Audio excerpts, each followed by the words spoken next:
morning, Larry. Hey, good morning. How are you? I'm doing good. I'm hoping that my internet is going to be better today. Yesterday I had all kinds of trouble. Am I coming through clear? Yeah, you're coming through clear. Okay, great. I think I may have fixed the problem.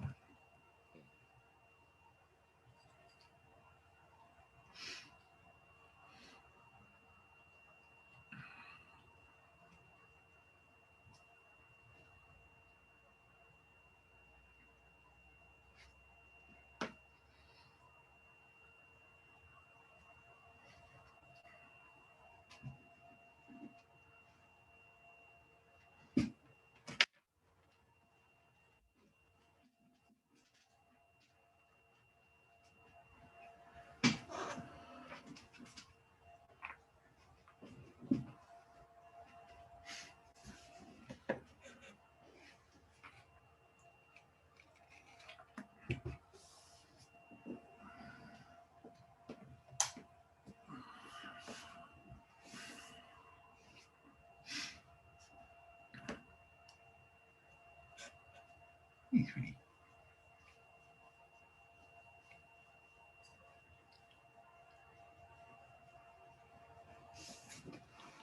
Get off her. Zoe, stop. Stop it.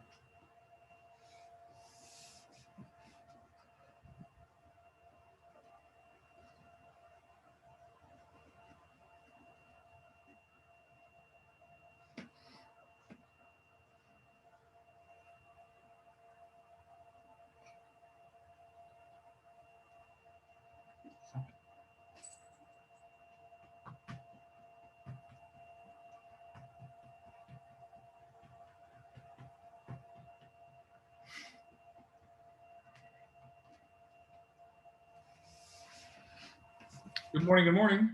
That was interesting. I don't know that I've ever saw someone comb their hair in the morning down. And I think my internet's better today. It was a mess yesterday. So It might have been Zoom. I heard Zoom was having problems at a couple of different places. yeah, but all of you guys were talking, and I was just, everything was on my end. Everybody was freezing and all kinds of crap. So Yeah. I truly think it was some on my end. I had to reset the router and all this other stuff. Oh, good morning, Larry. Good morning, Frank. Good morning, Letha. Good morning, Diego. Good morning, Michael. Purple Shirt Tuesdays. I am bold today. You are bold today. I still have this. There you go. Good morning. Good morning. Good morning. It's Tuesday already. It's the second day of the month. What have you done with your days? Setting appointments. No? Good morning, Robin. Good morning, Shoshana. Good morning. Good morning, Jason. Look at all the beautiful purple shirts this morning. Love it. Did you guys coordinate this morning and talk about wearing purple shirts? I mean, No, we just know that it's Purple Shirt Tuesday because after 8 or 10 times of showing up without it. awesome. I've got it down. I've got it down. Purple on Tuesday, red on Fridays. What it is. It creates community. We talk about it all the time, right? Creating community around yourself and doing that for your clients as well. So good morning, Paige. Good morning, Miss Davis. Good morning. Purple shirt. Oh, what was that, Mr. Frank? How do you get the purple shirt? I bought it. Okay. This one I had made. I earned this one. All right, it's a beautiful Tuesday morning. I would love to hear from you on what things you need help with this morning on scripting, some role play tactics, some tricks, something that you're struggling with that we can help out. Big Dan, I have a quick question. It's not a scripting opportunity though. Okay. Am I allowed to do the final walkthrough for my out-of-state buyer? How does that work?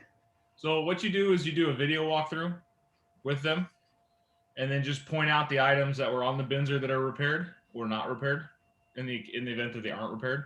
Just saying, hey, these are the items that we asked them to do. These are done. I checked it off. Here's this, here's that. The house is in the same condition as it was when we put the offer in. So. And make sure nothing's missing, like the chandelier that people take or something like that, So. Yeah, but you'll do that. Just have them sign off on the final walkthrough form. Thank you. And I only heard the end of that, but I know our broker used to be really nervous about us doing a final walkthrough for our clients. So we probably should have them sign something that says we're not responsible if there's something that is missing, because Yeah, it's the final walkthrough signature evades all of that. But if you want to get it in writing that you're doing it for them, just have an email saying, yeah, we authorize you to do the final walkthrough for us. But we do a lot of out-of-state deals now, so a lot. Well, I don't know. There's some weird like feedback somewhere. I don't know whose it is. Everyone else is muted. It was Larry. Larry's got some things in his office or something we can hear. So, Yes, I do. Let me turn this item off, and that should there you go. take Well, care of it. let's get back to it. What kind of things do you need help with to get structured around your day? Some scripting. I want to hear from you today. I talk way too much on these calls. I'd like you to talk some more. So we are in February. February is the love and listings month. We're going to love on listings this month, which means we're going to do everything we possibly can to get some listings. So what are some questions you can ask during care calls, your Ford calls, to help you find and uncover listings or leads for listings?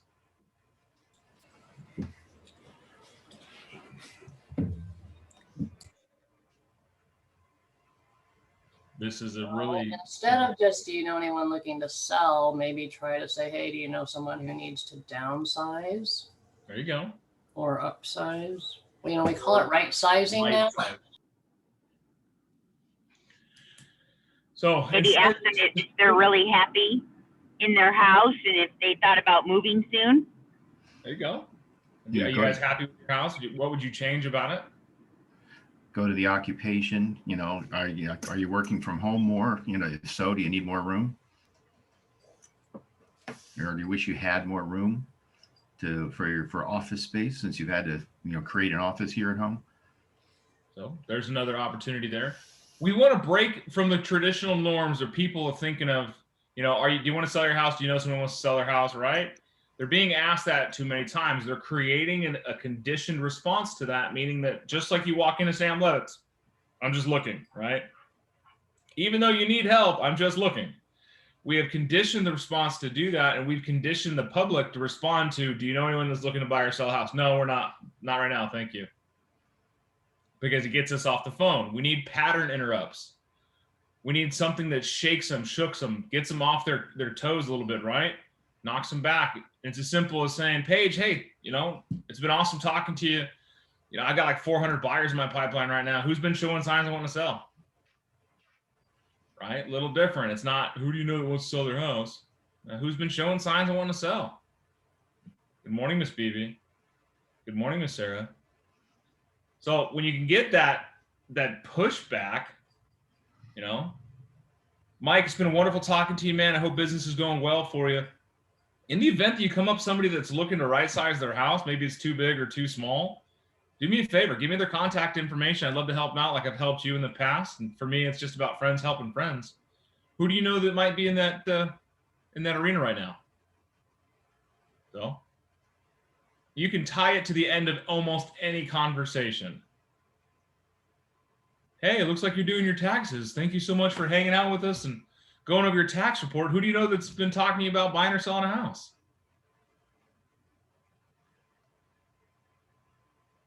Raise your hand right now if you know anybody that has got an investment property. Oh, look at you, all of you people.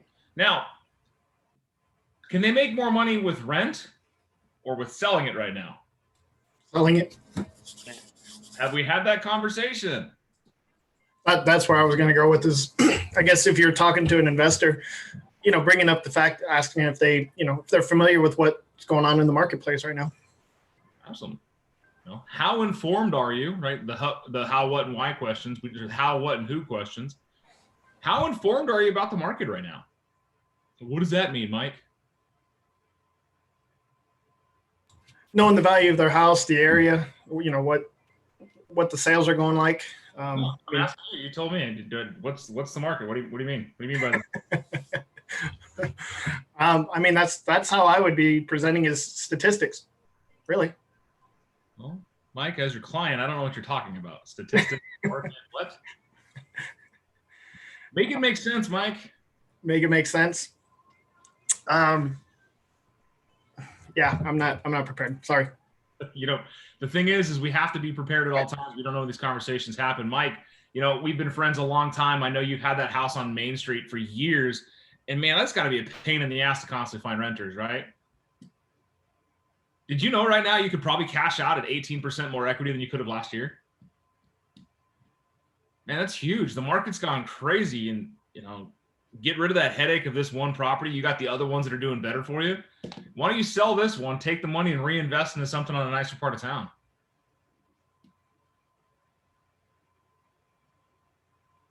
Again, it's about being prepared. Now you try it, Mike. Now that you're awake. Mike's the only one that does scripting from a whiskey bar. Okay? Yeah, well, exactly. I'm not quite awake yet. Still working on it. So, anyone else having this is a great conversation to have with investors. I was talking about this yesterday on the PC call for a little bit, or one of the calls yesterday. We talked about how can we align ourselves with the people in our database to help generate more leads. This was Ignite. I was talking about it at Ignite. Yeah, I taught too many classes yesterday. So everyone wants the cash investor to buy houses, right? Raise your hand. You want a cash investor to go buy houses? Yeah. Oh yeah, everyone, all but BB. BB doesn't want cash investors. Oh, now she does. Now she does. Now you're awake. So we get the cash investors, but what if we have a conversation with them where they're always wanting us to find them a good deal, right? Give me a good deal. Find me a good deal. Find me a good property. Why is it one-sided? Robin, I completely understand that you're looking for a good deal in the market. I'm going to do everything I can to find you a house that you and your cash investors out of California can buy and make a profit on. Now, if you come across a property that's not a good deal for you, that might be a retail opportunity, would you send it my way and I can get it listed? You know, a little quid pro quo here. Certainly. That's the least I could do. You guys all thought about asking the other side? What about it? Like if they actually, you find them a good deal and then they're going to, you know, fix it up, and wouldn't they give you the listing also? That's the expectation. That's the it on that end of things. Uh-huh. But how many times, and let's think with our investor brains, how many times do you think an investor comes up with a great deal, buys it and moves on? But how many times do you think they've come across something that it doesn't have the margins they're looking for? It doesn't need that much work, so it's really not worth their time. And the seller's asking way too much for them to be interested. How many times do you think they just pass on it? Like, hey, no thanks, I appreciate it, but no thanks. And then it just dies, it just poof, out in the water. We want more seller leads. We want more opportunities to do business. So why wouldn't we ask that question? Dan, how can you repeat that question and phrase it differently though? Because the investors that I talk to are like, what are you talking about, Stormy? Stormy, I know that you're going to come across deals that may not have the margins you're looking for. They might have to go retail. If you do, man, don't just pass them up. Send them my way. That way I can get them listed on the market and I can hopefully find you something else better. You know, we'll help each other in this. Does that work? Yeah. It's great that you're talking about this. You can dumb it down or you can make it super celestial, right? Well, Do you say that go ahead, Nicole. Investors are wholesale buyers, meaning they have no markup from the, I mean, what do you mean by retail for investors, or what you just said? Well, I'm going to make it very juvenile. An investor is somebody who buys a house with the intent of putting a little bit of money into it to make it look nicer and selling it for a profit. Right. But does she mean, Dan, if you're talking about something that's not come on the market yet, they would find something, is that what you're asking, Nicole? It's obviously not listed yet. I don't know. He used the word to Stormy, and he said, if you come across a retail. So I was just wondering how he was incorporating that. The way I took it when they say that is like, okay, so like you're buying, like if you're a store and you're buying supplies for your store and you buy a whole bunch of them on wholesale, right? You get it for cheaper. And then if you buy Right. retail, you don't buy as much and you buy it at market value. Right. Okay. So I was just trying to put that into investors that they Yeah. usually get a house cheaper. Yeah, Then- they then- always get a house for cheaper because they're investors looking to make money. So if they buy it at the value of the market, they didn't make any money. So Okay, they'll always okay. get it for cheaper. Okay. So that's what I thought. So like an investor is like a wholesaler. You know how you sold bread to restaurants? Right. You were a wholesaler. They were buying at Right. Yes. wholesale. I know. Now the restaurant did a sandwich and sold it to a consumer at a higher price and made a profit. That was Right. Yeah. Same Right. thing happens in Okay. real I estate. just wanted. People that's buy- what buy both investor was. sides. Yeah, I mean, you know, Yeah. what Dan had said is his statement was, if you come across that that's going to just send that to retail. What he's saying is Right. that in the investor, he's acknowledging to the investor that the house may not be a good investment as an investor because it's already just something that should just go to retail or on the standard market. It's not going to be the house you can buy low, do some fix up, and still sell at a margin. I assure you, if you use the words wholesale and Got it. retail to investor, they know what you're talking about. Mm-hmm. Yeah. If they don't, Got they're it. not very good at it. And we get to educate them and create better investors. But I'm looking for you guys to have opportunities to make more money. Every wholesaler, every investor, every cash buyer wants multiple agents working for them. How many investors do you have working for you?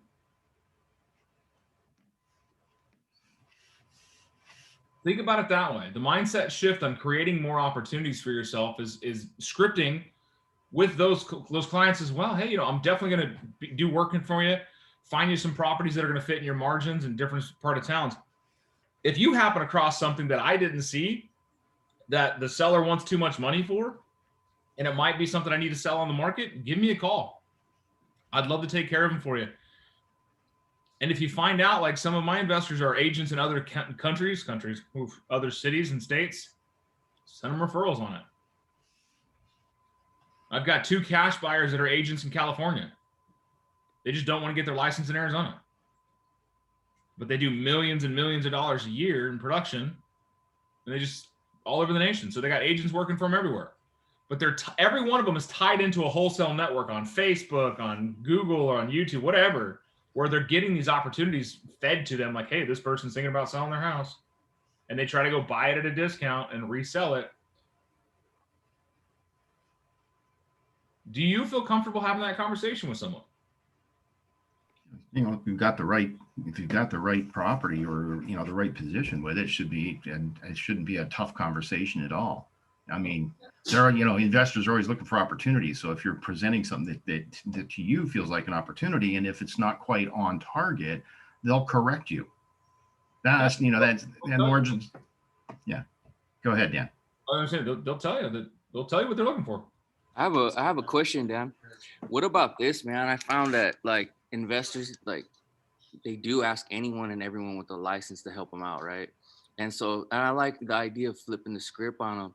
What about this, man? Like even if investor comes up, because some of them are we're new, right? Maybe we don't have an investment property to talk about with them, but again, we're at Keller Williams, right? So there's someone here at Keller Williams that does. So can we just say like, yeah, man, I know of investment property. Let me look into it more. I got to talk to this agent that I work with.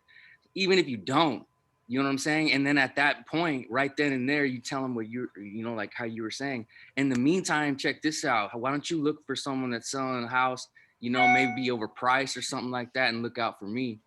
You know what I mean? Because it's not necessarily a lie. We got somebody in Keller Williams that's got an investment property, right? Right. And what are the chances that somebody might actually think about you when they're out buying and selling a house? Like everybody knows a real estate agent. Everybody knows somebody that's in real estate, period, right? We all know that. And we ask the question all the time, hey, if you come across somebody wanting to buy or sell their house, if you do, give me their phone number so I can reach out to them. The referral script. We go to it all the time. Why don't we do that for investors? Hey, if you're coming across a seller that's just asking too much money to make it work for you, give me their information. Let me try to get that house on the market and sell it right out. That way we can help each other out.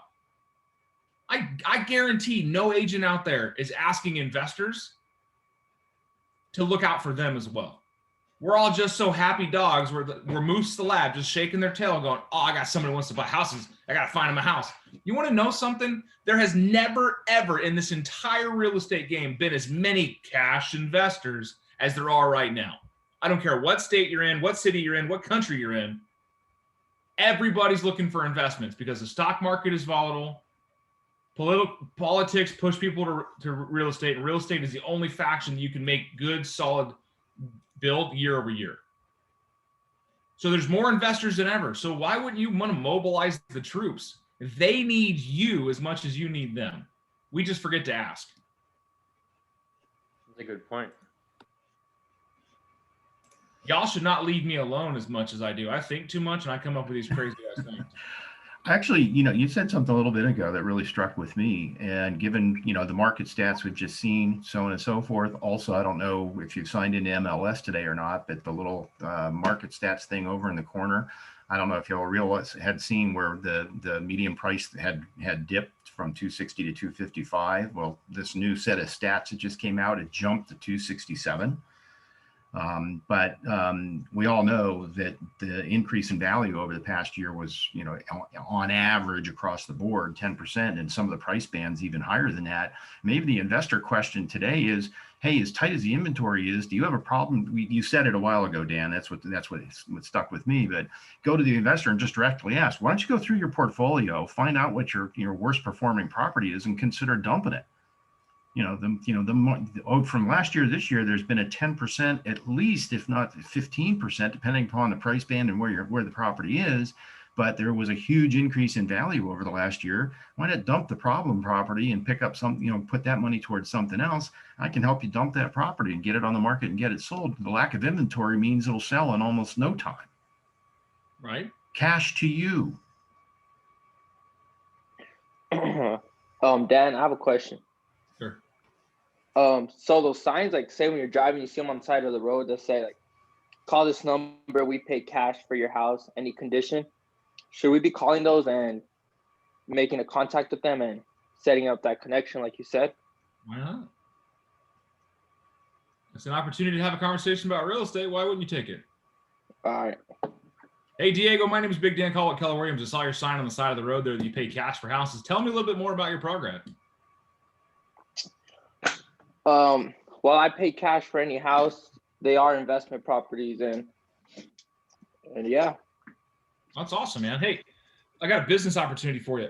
I'm going to look for houses that may not work for me on the retail side, and I'll send them up your way. Maybe you guys can buy them cash. If you guys come across something that may be a little too tight a margin for you, or maybe the seller's just wanting too much money to make it work, would you send it my way and maybe I can put it on the market and we can help each other out?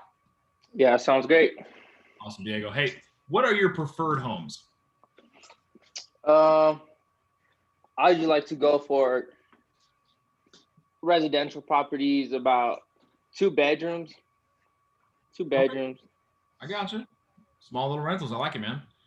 Well, hey, Diego, what is your email address? I'll send you over some information as I get it. DiegoJ1414@gmail.com. Okay, that was Diego1415@gmail.com. Yes, sir. Oh, he lied to me.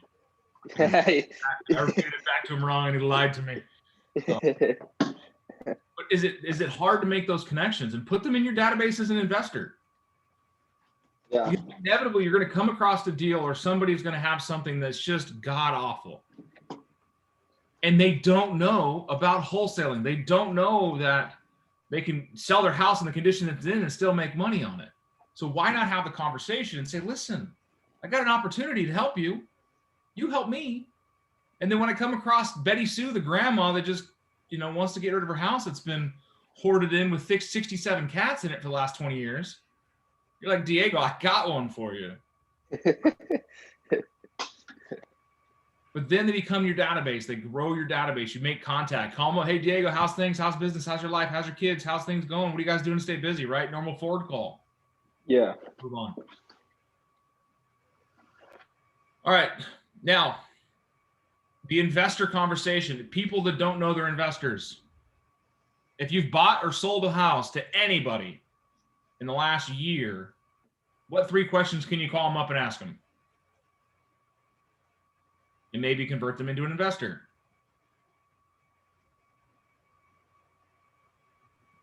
Have you thought about being a real estate investor? Would you like to do that this year? Is that going to be cash, or would you need to find financing? What are the benefits of being a real estate investor? Highest I would say- finan- Oh, you can go ahead. All right, I was going to say highest financial return compared to other investment opportunities such as stock market and so on. Gotcha. Diego? I was gonna say the same as him. It's more right now, especially, it can make more money faster than they could in the stock market or anything. I've never heard of a hedge fund trying to squeeze out somebody's apartment complex. More stable. Just saying. We've all heard the news stories right now how they're pumping into GameStop, a dead stock, and then getting it way over 300. Took GameStop from the brink of bankruptcy to the Fortune 500 list in 3 days. The stock market is manipulable. Malleable? Robin, what word am I looking for? I think malleable was it because there is no I don't think manipulatable is a term. Manipulatable. You guys know I make up words, but you know what I'm talking about. But that's the thing, is you can tell people, listen, Mr. and Mrs. Homebuyer, I know that you guys just bought your house about a year ago. Have you thought about becoming an investor?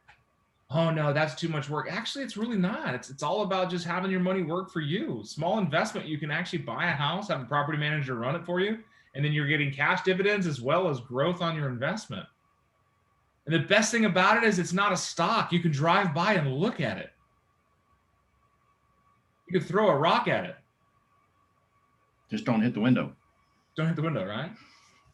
It's an People amazing grow way into to, the conversations we have around them. Go ahead, Ms. Robin. it's an amazing way to build wealth. Right. 90% of the millionaires in the world own real estate of some form. Which is weird because 60% of the real estate agents in the world are homeowners.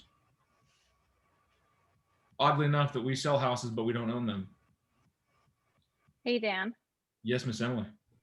I know no one has really taken up me on this offer, but if you have investors that don't want to deal with real estate but invest in real estate, please have your agents or anyone talk to Eric. He doesn't care if the agent represents the investor. He wants you guys to make your 3%. He just wants to help the investor. So if you have investors that don't want to take care of their real estate but want to be investors in real estate, please talk to Eric about his model. Spend 30 minutes with Eric and he can school you on ways to get investors to want to invest in real estate without the scariness of owning the real estate and having to deal with property investor and property management, because he has this wonderful model that he can help investors. So call my husband, people. It's really awesome. Is that a property management model? Self-management model. So Okay. talk to Eric. I really encourage it. Here's good stuff. 5 Have minutes him- left. Should have him do a Zoom call. Did you guys just have a Facebook thing a couple weeks ago or last week? Or this week? Yeah. And again, it's a really better one-on-one with him. He prefers it one-on-one. That's just him. He's just better one-on-one. He doesn't like to do group, and he's more individual. So he's better that way. I like doing it in groups. It's more fun with more people. So what do So you- many what do you- smiling what do you- faces this morning. I mean, like 2 of you are smiling. The rest of you are like, "Meh." Monday part 2. Meh. Wake up, damn it. It's Purple Shirt Tuesday. It's a great day. It's smiling day. And Paige is not even awake. Her hair is still wet. Come on now. Jesus, people. I even got out of bed and dried my hair for you, okay? This is Hey, I'm purple, Nicole's purple. You're always I love but it. I'm always purple, so yeah, it doesn't count. It counts. Totally counts. But anyways, I'm purple. I'm just making cookies. ooh, purple and cookies, even the best of purples. Well, guys, this is the conversations we have with people. You need to find opportunities beyond the normal, beyond the plain, right? Who do you know that wants to buy a house? Who do you want to sell a house, right?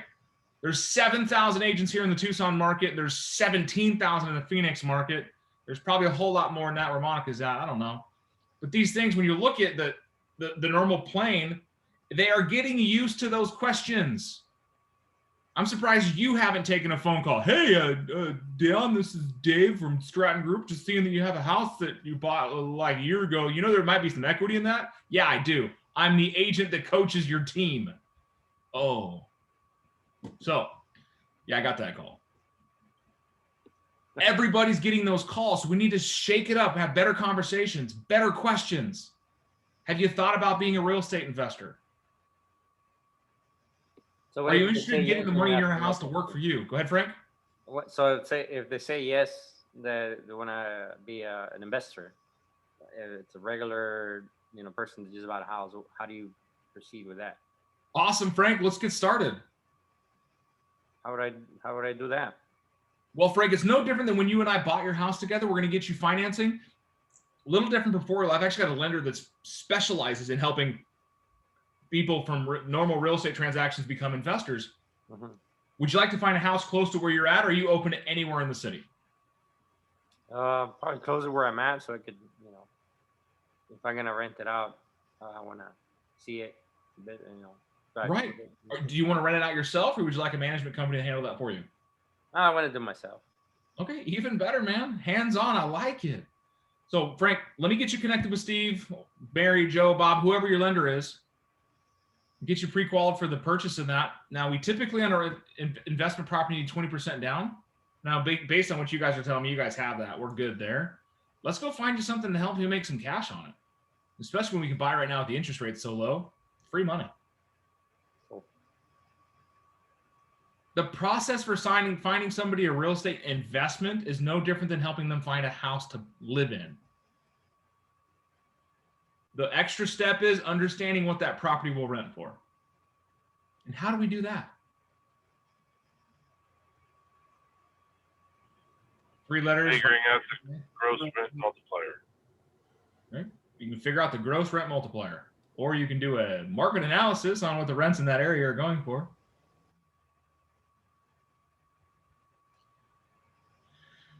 Be bold, people. This is why we are purple on Tuesdays. Right, Samantha? Right. You and your gray shirt nonsense over there. What the hell's wrong with you? But anyways.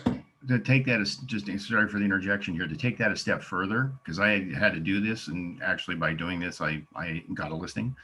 You all remember the story of the guy that he needed to show his people in Singapore how much he was, or how much the rent would have been a value of the house he was living in, even though they owned it and were living in it. But the Singapore government pays their people who are here on military assignments.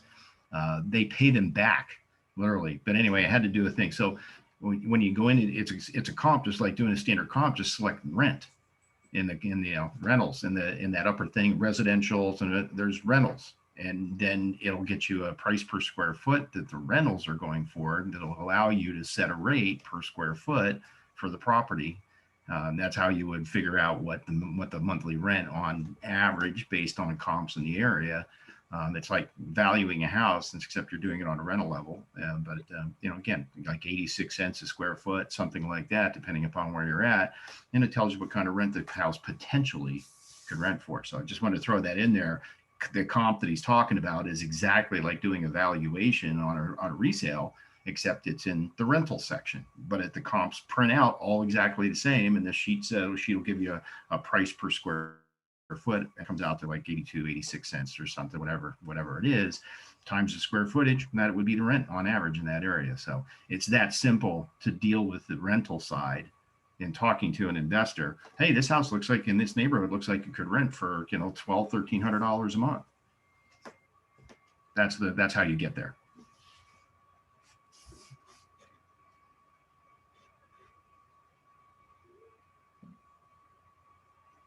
I'm just looking at the screen to see which one of you are smiling still. Samantha, thank you for the beautiful smiles always. Well, guys, it's 8:31. It is Tuesday, the purple shirtiest of days. We have Ignite happening here in about 29 minutes with Jesse. He's teaching us marketing through Command. Good stuff. For those of you who missed our PC call yesterday, want to check it out, I threw it up on the Facebook page. It's also at 1KWSA's YouTube page, so check it out. Any other questions? I'll see you guys tomorrow. Everybody should show up tomorrow, because what is tomorrow? Question Wednesday. What's your number Wednesdays? It's my favorite of days. It is the gauntlet of randomness. If you guys have objections that you've gotten throughout the week and you want to throw it into the bag, text them to me.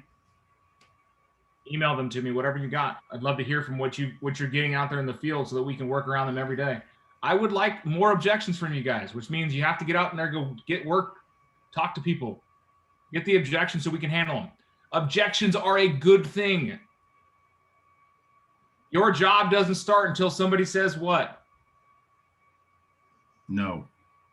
That's when you get to start asking good questions and unroot the reasons, because, and we're going to leave on this, when a client has a problem and you have the solution, together we can create a deal. If they have a problem and you have a solution that doesn't fix their problem, doesn't work. Paper covers rock. Rock gets mad. Rock goes away. Finds another agent that has another rock. Sound good? Well, thank you for joining us this morning. Smile big. Enjoy your Purple Shirt Tuesdays. Thank you. Peace, love, and frog grease. Thank you, Big Dan. I wish you guys were as weird as I am. I really do. Well, some of you are, but you're shy. Good to be weird. It is good to be weird. Hey, Diego, before you get off. What's up? So did you get my link that I sent you yesterday?